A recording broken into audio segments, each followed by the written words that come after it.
It's that time of night, guys. It's the moment you've all been waiting for all evening. Time for our Sweet 16 update video.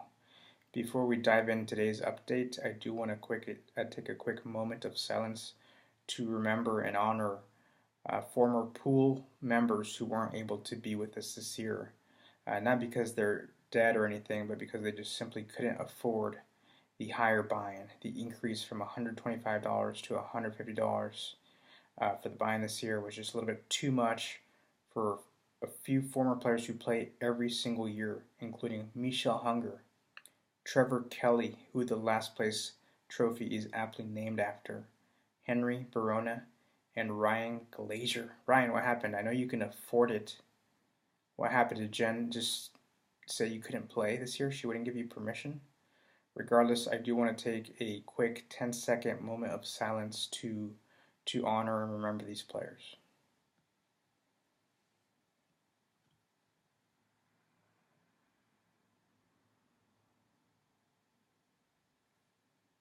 Thank you. Ryan, in your defense, I know you can afford it. You need to make some sort of secret bank account or secret stash with money that only you know about. That way you don't have to ask Jen for permission. Because ever since you got married, you can't do anything. You had to sneak away $300 somehow last fall to join our fantasy football league, which you won. You got first place. You won what, $3,000? You should have set aside some of that money in a secret stash, maybe in your shoe or something, where only you know where it is. That way you can do fun stuff like March Madness without having to ask for permission. And that way you wouldn't have to dodge my calls or texts the Tuesday and Wednesday before the pool started wondering why your picks aren't in when you play every single year. You got second place last year, or third place last year, second place the year before that, fifth place the year before that. You're good at March Madness. You totally blew it, man. You blew it.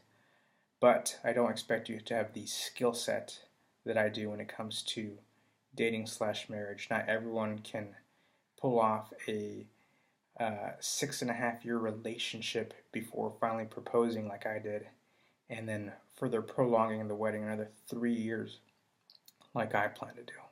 Sorry, Ryan, you messed up. Got married way too soon. I don't even know what I'm talking about you. You're not even in this pool. You'll never even see this video. So you suck, and I'm sure you would have got first place this year if you had played. But now, enough of you. Let's talk about the pool, because 20 of us are in the pool. Before we entered today's games, day 6, day 2 of the Sweet 16, there were 10 people who could still take home the championship. And the trophy, the VP Marketing Solutions Champions Cup, $2,700, and of course the opportunity to chug 24 ounces of ice cold beer out of the cup. The cup is still dirty. Gerardo had this at his house for a year, never washed it. It's pretty disgusting. From those 10 people, seven people survived. 3 people were eliminated today, including myself. I needed 2 miracles today. I needed Texas Tech to beat Purdue, which actually happened. Texas Tech actually won by double digits, I think. And I needed Syracuse to beat Duke. Syracuse kept hinking around all game, but at the end, Duke was just way too much for them. Duke advances, Syracuse is out, which means I am out. I can still finish in second or third place if Villanova wins the entire tournament, which I think they'll do. So I'll be taking home some money for the second year in a row. If you recall, I got second place last year to Gerardo. So from the other people eliminated, besides myself, were also Ryan M., who is in his second year in the pool. I've never met this guy. He had a good showing this year. Nate Bollinger recruited him. And Lucas Matson, the guy who led the pool after day 1 and day 3, he is out. He cannot overtake Ruben or Joe if Villanova wins it all. So, Lucas, I don't even think you can cash, man. You are out. Great run, much better run than your previous years. And I know you pretty much did this on 5 minutes of research, so great job. Let's talk about who is still in. 7 people include Nate Bollinger. What's really interesting about Nate is Nate picked Virginia to win the entire thing. Virginia, as you know, was the number 1 overall seed. They lost to the Number 64 overall seed, University of Maryland of Baltimore County. It'd be better if they lost to U of M, University of Maryland Terps, but they lost to U of M of Baltimore County by like 20 points. And somehow, despite that, Nate is still in a position to win our pool. Also still in Cole Pereira, the guy who almost didn't even join the pool. I had to convince him to play the day before. He has Kansas winning it all. He's still looking good. Ruben, newcomer in the pool, personal recruit from Girardo, the defending champion. He is looking great. He needs a Villanova to win, as does Joe Gianosa. Joe has the best shot of winning the entire thing right now.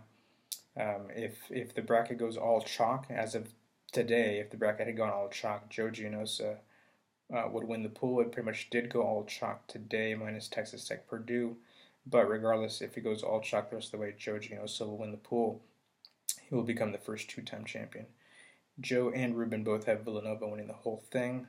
One of them has Duke advancing to the Final Four. The other one has Kansas advancing to the Final Four. So Sunday's game between Kansas and Duke will determine who will win the pool between those two if Villanova does win the entire thing. So they're both in a pretty good spot. Nate Costa, second year in the pool, will win the whole thing if Duke wins the tournament, and Duke looked great tonight. Jose Moreno, also looking to become the first ever two-time champion pool, will win it if Michigan wins the whole thing, and they've looked pretty good all tournament with the exception of that game against Houston, which they still won. Robert Gonzalez, the third remaining former champion of the pool, looking to become the first ever two-time champion of the pool. Of course, he picked Cincinnati to win the whole thing. They're out. He needs, again, like I mentioned, the right side of the bracket to go all chalk and Villanova to lose in the finals to pretty much anyone who comes out of the left side of the bracket, besides maybe Michigan. And that's it. If I mention your name just now, you are one of the 7 people who are still alive. Nate Bollinger, Cole Pereira, Ruben, Nate Costa, Joe Gianosa, Jose Moreno, and Robert Gonzalez. The other 3 of us who were alive yesterday and are out include myself, Ryan M., and Lucas. So that is it, guys. Good luck to everyone still in. Big games Sunday. Tomorrow's games aren't as important, but Sunday we will know more about who's going to win the pool. We'll see you then.